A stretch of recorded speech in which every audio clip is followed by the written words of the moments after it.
Cold doctor spent Christmas alone until a gay teen said, "Come have party at my place." The snow fell gently on the city streets, transforming the December evening into something almost magical. The Christmas lights strung along the buildings cast warm pools of gold and amber across the sidewalks where last-minute shoppers hurried past, their arms full of packages and their faces bright with anticipation. Dr. Henry Pierce sat alone at a small table outside the cafe, nursing a cup of coffee that had long since gone cold. At 42, he was the chief of surgery at one of the most prestigious hospitals in the country. He was a man whose name appeared regularly in medical journals and whose hands had saved countless lives. He wore an expensive gray coat that fit him perfectly, his dark hair styled in a way that suggested both success and careful attention to detail. He had everything most people dreamed of: a penthouse apartment with floor-to-ceiling windows overlooking the city, a luxury sedan that cost more than most houses, investments that would keep him comfortable for several lifetimes, and success beyond measure. And yet, as Christmas Eve approached, Henry found himself sitting alone on the street corner, watching other people celebrate, while he had nowhere to go and no one waiting for him. His parents had passed away years ago, within months of each other, leaving him an only child with no immediate family. His ex-husband had left him 5 years earlier, tired of coming second to the hospital, tired of the long hours and missed anniversaries, and the way Henry checked his pager during dinner. He had remarried last year to a high school art teacher, someone who would be home for dinner every night. Henry had seen the wedding announcement on social media and felt nothing, just a vast emptiness. He had colleagues, certainly people who respected his surgical acumen, who sought his advice, who valued his leadership, but friends, real friends, who called just to see how he was doing, who remembered his birthday, who invited him to their homes. Those had fallen away over the years, casualties of his single-minded focus on his career. So here he was on Christmas Eve, sitting outside a cafe because going back to his empty penthouse felt unbearable. He told himself he was just taking a break from holiday shopping, but the truth was he had no one to shop for. The gifts he'd ordered for his hospital staff had been handled by his assistant, wrapped and delivered without his involvement. Henry watched a family pass by, parents holding hands, teenagers laughing, everyone bundled against the cold and glowing with happiness. He felt something twist in his chest. This was his life now: success in solitude, achievement and emptiness. He was about to stand up, to return to the hospital, where at least paperwork would distract him, when a voice interrupted his thoughts. "Excuse me, sir, but why are you sitting out here all by yourself?" Henry looked up to find a teenage boy standing beside his table. He looked to be about 17 years old. He had messy brown hair and a bright smile, wearing a slightly oversized red sweater over blue jeans, and he carried a worn backpack slung over one shoulder. "Hello," Henry said automatically, scanning the area for a parent or guardian. "Where's your family?" "Right there," the teen said, pointing to a man about 30 feet away, loading grocery bags into the trunk of a beat-up SUV. "That's my dad. I'm Noah." "What's your name?" "Henry," he replied, skipping the title of doctor. "That's a sophisticated name," Noah said, with a grin. "Seriously though, are you waiting for someone?" "No, I'm just having coffee all by myself on Christmas Eve."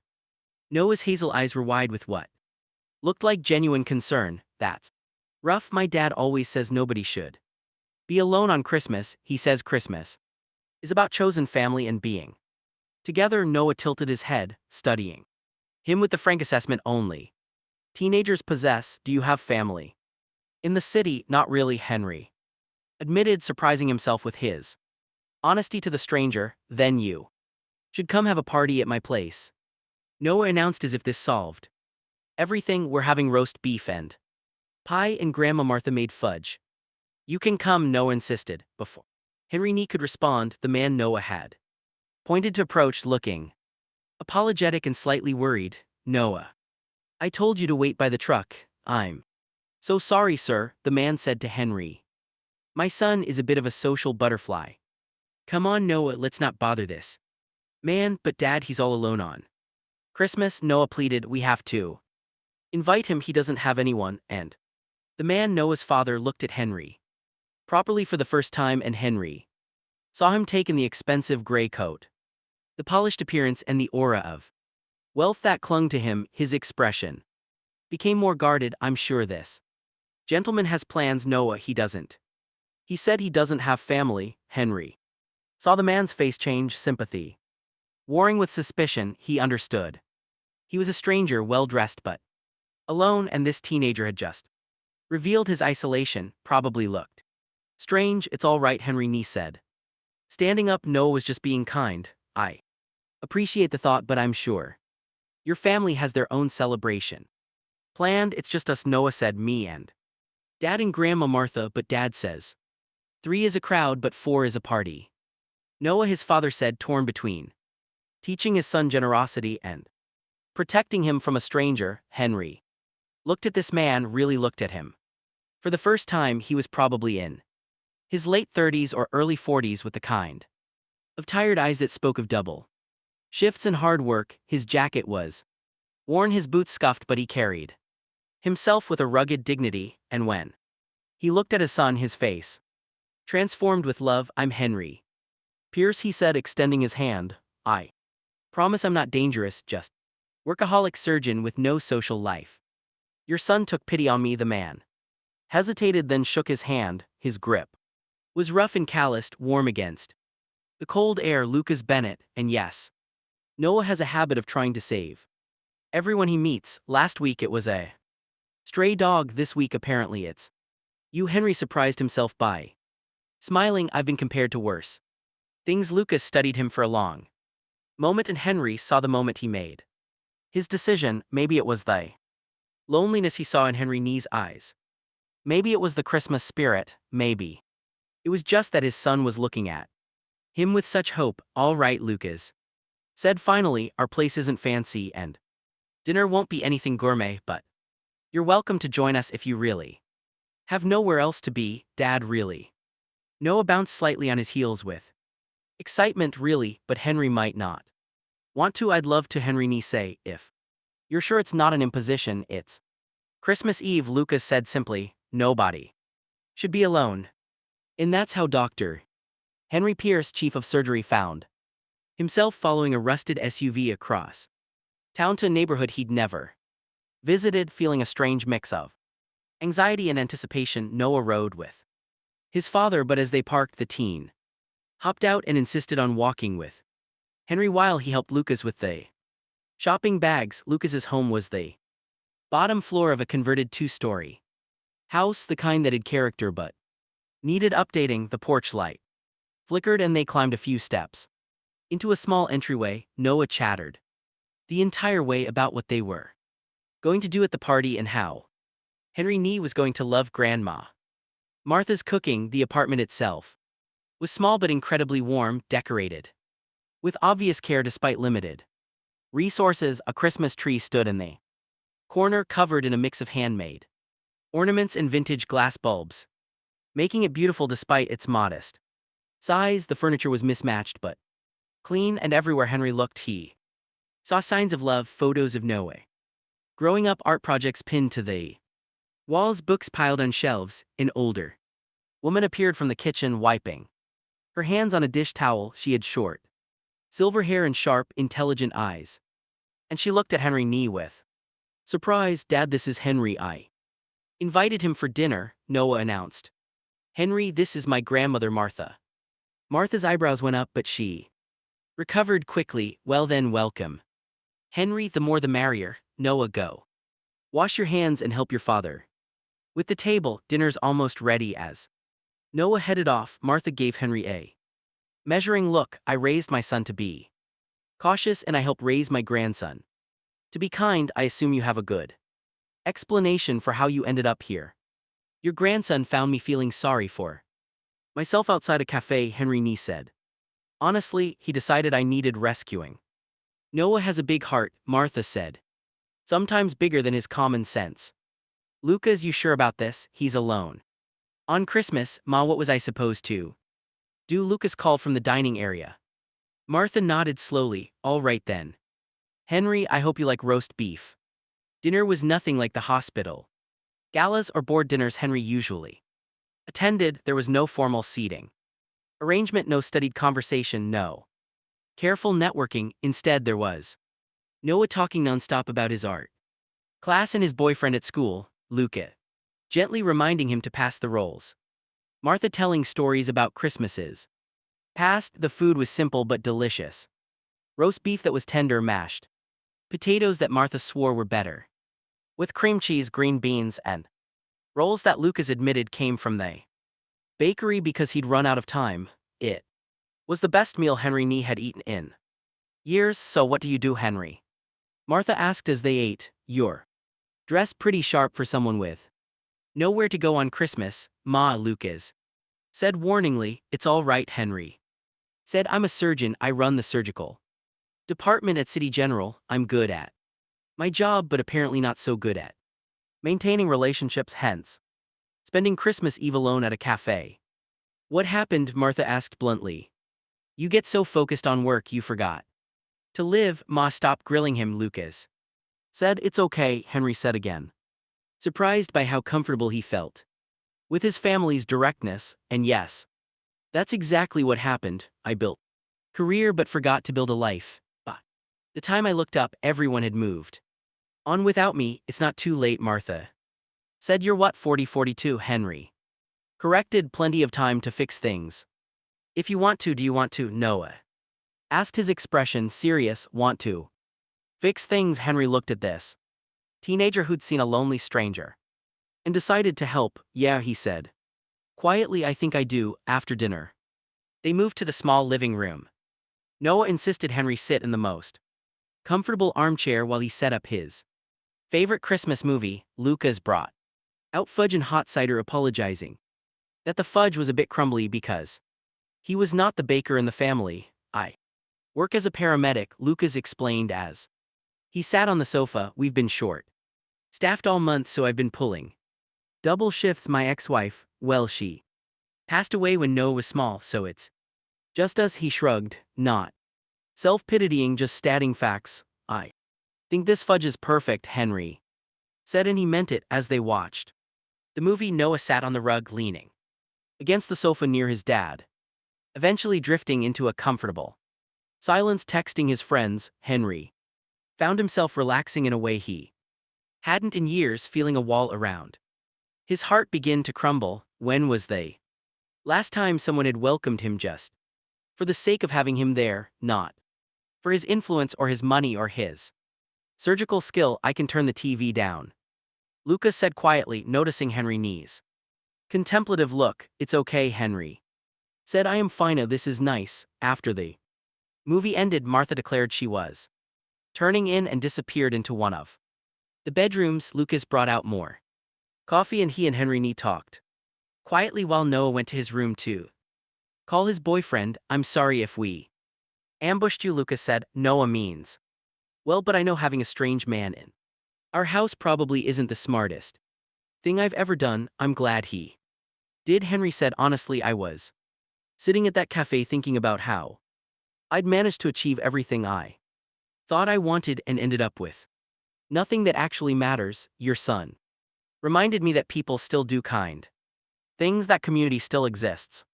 He's a special kid, Lucas said, his voice soft with pride. After his mom died and after I came out, it wasn't easy. We didn't have much money and I was working constantly, but Noah never lost his spark. He taught me how to be brave. You're doing an incredible job.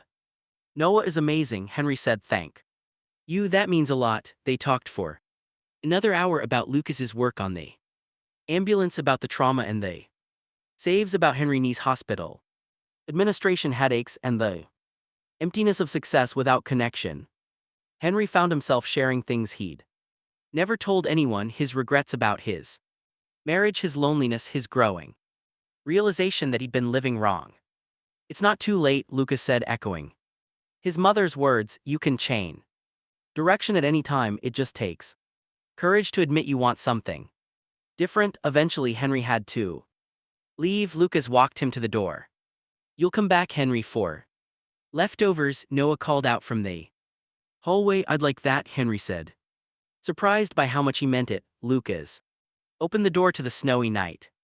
Thank you for being so cool with Noah tonight and for being honest with us. I know our little place isn't what you're used to. It was perfect, Henry interrupted. Truly, this has been the best Christmas Eve I've had in years.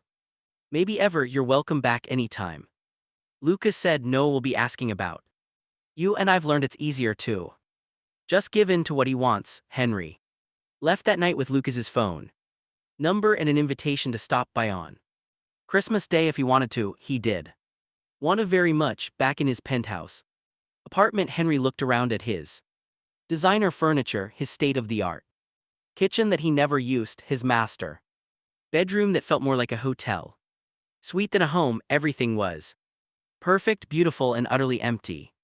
He thought about Lucas's small home, about the worn furniture and handmade decorations and the love that filled every corner. He thought about Noah's bright optimism. He thought about Martha's blunt wisdom and Lucas's tired, kind eyes. He thought about what real wealth looked like and realized it had nothing to do with his bank account.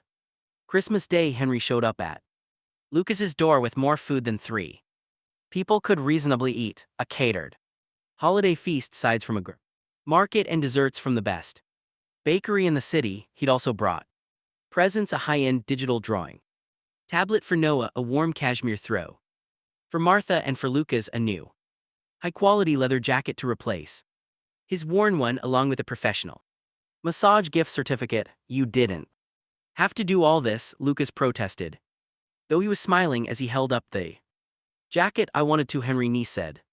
Simply, you invited me into your home.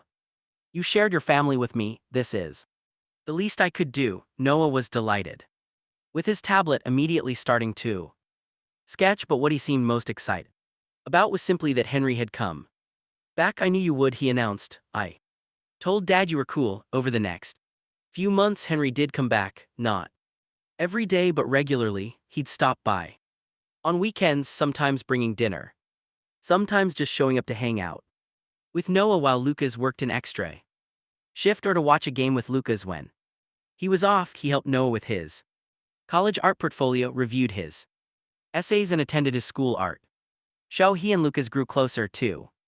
What started as friendship gradually became something deeper. They went on dates, real dates, where Henry turned off his pager when he wasn't on call and focused completely on the man across from him. They talked about their pasts, their mistakes, their hopes for the future. 6 months after that Christmas Eve, Henry made a decision. He didn't quit his job. He was still brilliant at it and found satisfaction in saving lives, but he restructured his life. He stepped down from some of his administrative boards. He set boundaries around his work hours. He stopped checking emails at dinner. He also bought a house, not a showplace, not a status symbol, but a home. It had 4 bedrooms, a big backyard for a dog, and a kitchen big enough for family dinners.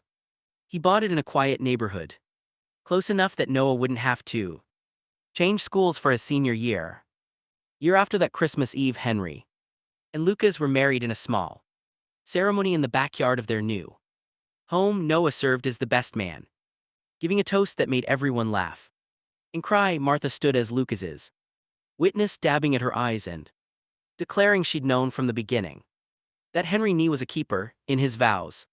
Henry talked about being lost and being found, about a teenager who'd seen a lonely stranger in a gray coat and decided to help, and about learning that real wealth had nothing to do with money and everything to do with the people you love. I thought I had everything, he said, looking at Lucas and Noah, but I had nothing. You taught me what actually matters. You gave me a family, a home, a reason to leave the hospital. You saved my life. We saved each other, Lucas said.